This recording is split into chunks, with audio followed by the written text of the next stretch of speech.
আটকাইয়া রাখিয়েন না, ওদেরটা দিয়ে দেন। যেহেতু ছুটির জন্য সবাই মুখিয়ে আছে, আর সারা বাংলাদেশ এখন কম বেশি বন্যায় ক্ষতিগ্রস্ত, এই জন্য আমি আমার কথা আজকে আর বাড়ালাম না। কথা আর অনেক বলা যাবে আল্লাহ তৌফিক দিলে।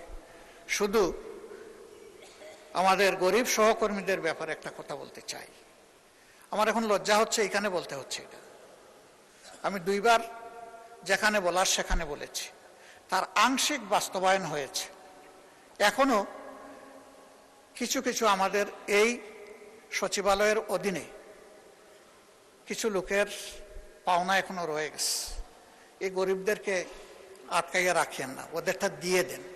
বাংলা কিউআর, যেখানে নগদ পেমেন্ট সেখানে। সারা দেশে 10 লাখেরও বেশি মার্চেন্টে নগদে পেমেন্ট করুন খুব সহজে। এটা আমি বিশেষ করে সচিব মহোদয়ের দৃষ্টি আকর্ষণ করছি। এটা আপনার কাজ, আপনি এটা শেষ করেন। ওরা আর আমাদের কাছে এসে বলুক, এটা আমরা শুনতে চাই না। এদের বিষয়টা যত তাড়াতাড়ি পারেন এটা সমাধান করেন।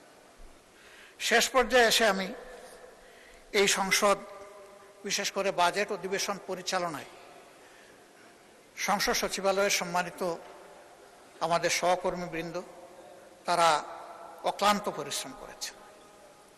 এর সাথে সম্পৃক্ত যত উইং আছে, সিকিউরিটি ডিপার্টমেন্ট থেকে শুরু করে, গণমাধ্যম থেকে শুরু করে, রেওয়াজ অনুযায়ী বাজেট সেশন যখন শেষ হয় তখন তাদেরকে 1 মাসের বেতনের সমপরিমাণ ইনসেন্টিভ দেওয়া হয়, যেই বেতনটা এখন তারা ভোগ করছে। সমস্ত কর্মকর্তা এবং কর্মচারীবৃন্দ যারাই আছেন, তারা রেগুলার বেসিসে থাকুন অথবা অ্যাডহক বেসিসে থাকুন, যেভাবেই থাকুন, তাদের সকলের জন্য আমি প্রস্তাব করছি এটা যেন বরাদ্দ হয়, তাদেরকে দেওয়া হয়।